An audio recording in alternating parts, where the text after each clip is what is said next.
श्री कृष्ण का हर एक सुविचार अनमोल है। उनके कहे विचारों को अगर हम अपनी जिंदगी में उतारेंगे तो हमारे जीवन में कभी भी दुख और अशांति नहीं आएगी। हम हमेशा खुशी से जीवन जी सकेंगे। भगवान श्री कृष्ण के विचार, चाहे वह श्रीमद् भागवत गीता के अनमोल विचार हो या फिर किसी कहानी में सुने हो, आज के जमाने के लिए भी उतना ही अनुरूप और योग्य है।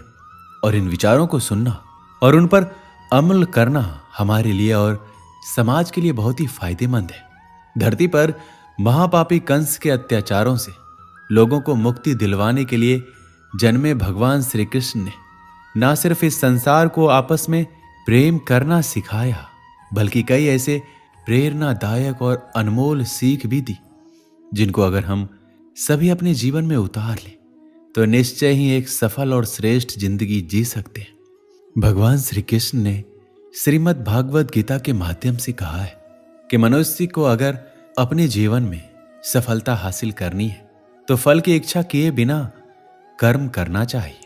इसके साथ ही भगवान श्री कृष्ण ने अपने विचारों के माध्यम से ये भी कहा है कि जो व्यक्ति भूतकाल को लेकर पश्चाताप करता है उस व्यक्ति का वर्तमान तो खराब हो ही जाता है, इसके साथ ही वह अपने भविष्य के लिए कुछ नहीं कर पाता है। धरती पर पाप का अंत करने के लिए भगवान विष्णु के 8वें अवतार में जन्मे श्री कृष्ण ने महाभारत के युद्ध में अर्जुन के द्वारा पूरे जगत को ज्ञान दिया।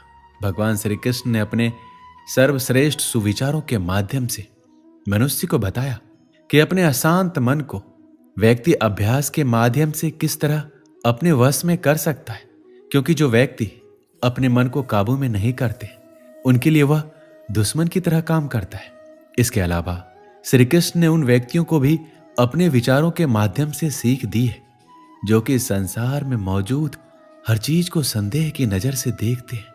उनके लिए कृष्ण ने अपने विचारों में कहा है, हमेशा संदेह और शक करने वाले व्यक्ति के लिए खुशी ना तो इस लोक में है और ना कहीं और है। इसलिए मनुष्य को अपने संदेह की प्रवृत्ति छोड़ देना चाहिए। वो महाभारत का युद्ध जो दुनिया का सबसे बड़ा युद्ध माना जाता है, उस वक्त जरा सोचिए कि सबसे ताकतवर सेनाओं से आमने सामने लड़ने के लिए खड़े हर शख्स की मानसिकता क्या होगी। मारना या मरना ही एकमात्र विकल्प था, कोई अन्य विकल्प नहीं था। क्या आपको लगता है कि ऐसी परिस्थितियां और माहौल में ठंडे दिमाग से किसी से बात करना और मार्गदर्शन करना संभव है? ज्ञान की बातें कहना तो दूर, एक शब्द भी बोलना असंभव है। ऐसी परिस्थितियों में बात करने के लिए आपको अत्यधिक साहस, दृढ़ विश्वास, शांत दिमाग और शांत हृदय की आवश्यकता होती है, जो केवल परमेश्वर सर्वोपरि ही ऐसा कर सकते हैं। यह मुख्य बात यह है कि आपको जीवन में सबसे प्रतिकूल परिस्थितियों का सामना करना पड़ेगा। यह आपको विचारहीन, निशब्द और क्रियाहीन बना देगा। आपकी भावनाएं नियंत्रण से बाहर हो जाएगी। चिंता और भय आपके जीवन में शीर्ष पर होगा। ऐसी स्थिति में आप क्या करते हैं? सबसे पहली और महत्वपूर्ण बात यह है कि अपनी भावनाओं को नियंत्रित करने का प्रयास कीजिए और प्रार्थना कीजिए। साहस जुटाइए और अपने आप से बात कीजिए और ये सोचिए कि यह समय भी गुजर जाएगा। अपने गुरु, शिक्षक या मित्र से बात करें जिस पर आपको पूरा भरोसा हो।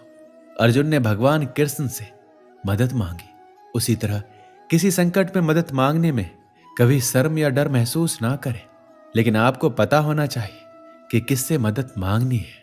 श्री कृष्ण कहते हैं, मोह एक ऐसी बुराई है जिसकी वजह से व्यक्ति सही गलत का अंतर नहीं समझ पाता है। मोह में फंसा व्यक्ति हमेशा अशांत ही रहता है। महाभारत में धृतराष्ट्र अपने पुत्र दुर्योधन के मोह में फंसे हुए थे। मोह की वजह से वो लगातार दुर्योधन की गलतियां नजरअंदाज करते रहे। इसका नतीजा ये हुआ कि पूरा कौरव वंश से ही खत्म हो गया। जीवन में सुख शांति चाहते हैं तो अत्यधिक मोह से बचना चाहिए। मोह की वजह से ही जीवन में दुख आते हैं। मोह घर परिवार से हो सकता है, सफलता का मोह हो सकता है, सुख सुविधा और मान सम्मान का मोह हो सकता है। जहां मोह रहेगा वहां दुख तो अवश्य आएगा। मोह जब सफल होता है तो दुख मिलता है और जब असफल होता है तब भी दुख ही मिलता है। श्री कृष्ण कहते हैं, जब कोई मोह त्याग देता है तो उसे मेरी कृपा मिल जाती है।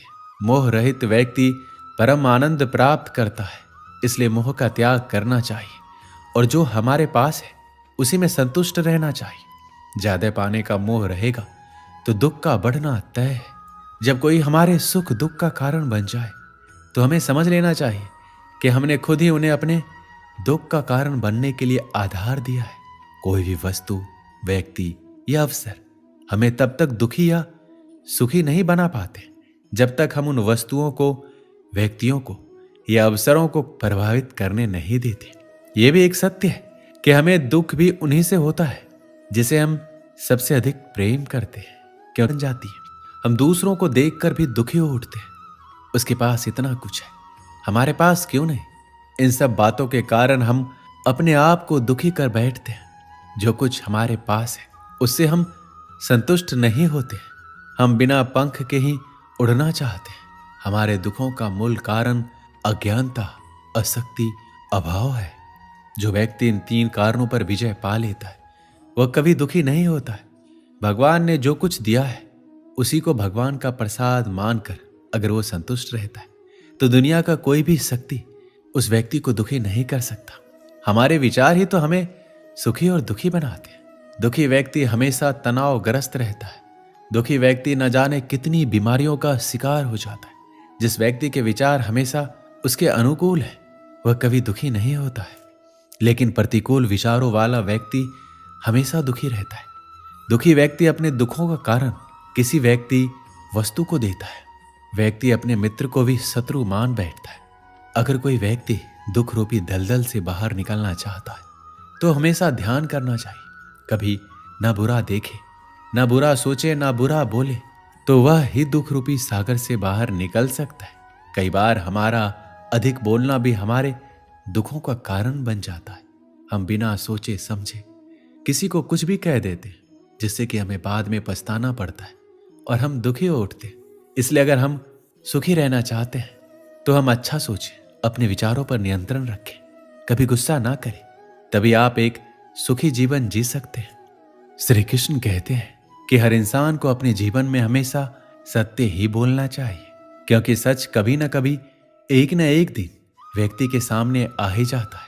इसलिए हर इंसान को सच का सहारा लेकर हर काम करना चाहिए। आज नहीं तो कल जीत हमेशा सच्चाई की ही होती है। सत्य बोलने से मनुष्य के जीवन में परेशानियां और कलेश दूर होने लगते हैं और इससे भगवान भी प्रसन्न होते हैं। जिस इंसान में झूठ बोलने की और बात बात पर छल कपट करने की आदत हो वह अपना जीवन खुद ही दुखों से भर लेता है। जो मनुष्य हमेशा ही सच का साथ देता है उसका जीवन सुख से भरा होता है। ऐसे मनुष्य के जीवन में परेशानियां और कलेश के लिए कोई जगह नहीं होती।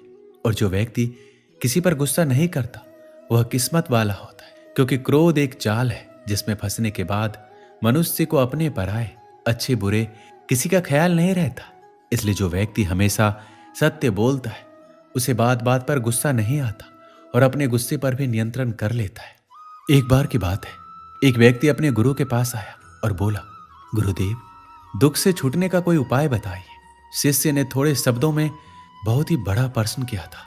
दुखों की दुनिया में जीना, लेकिन उसी से मुक्ति का उपाय भी ढूंढना बहुत मुश्किल सवाल था। गुरु ने कहा, एक काम करो, जो आदमी सबसे सुखी है उसके पहने हुए जूते लेकर आओ, फिर मैं तुझे दुख से छूटने का उपाय बताऊंगा। शिष्य चला गया। एक घर में जाकर पूछा, भाई तुम तो बहुत सुखी लगते हो, अपने जूते सिर्फ आज के लिए मुझे दे दो। उसने कहा, कमाल करते हो भाई, मेरा पड़ोसी इतना बदमाश है कि क्या कहूं। ऐसी स्थिति में मैं सुखी कैसे रह सकता हूं? मैं तो बहुत दुखी इंसान हूं। वह दूसरे घर गया। दूसरा बोला, अब क्या कहूं भाई, सुख की बात ही मत करो। मैं तो पत्नी की वजह से बहुत परेशान हूं। ऐसी जिंदगी बिताने से अच्छा है कि कहीं जाकर साधु बन जाओ। सुखी आदमी देखना चाहते हो तो किसी और के घर पर जाओ।